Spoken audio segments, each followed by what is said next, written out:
నాకు జితేంద్ర అంటే చిన్నప్పటి నుంచి ఇష్టం, కానీ ఎప్పుడూ చెప్పలేకపోయాను. ఈసారి చెప్పాలి, చెప్తాను.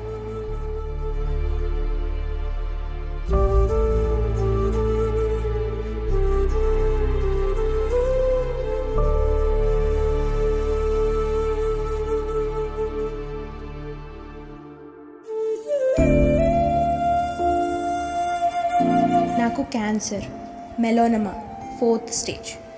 చాలా లేటుగా తెలిసింది, కానీ తెలిసింది. ఏం చేయాలో అస్సలు తెలియట్లేదు. కడుపులో నా కుట్టిమా ఉంది. చూస్తానో లేదో కూడా అర్థం అవ్వట్లేదు. జితేంద్ర ఏమో పూర్తిగా మారిపోయాడు. నా కుట్టిమాని ఎవరు చూసుకుంటారు? ఎక్కడికి వెళ్తున్నావు?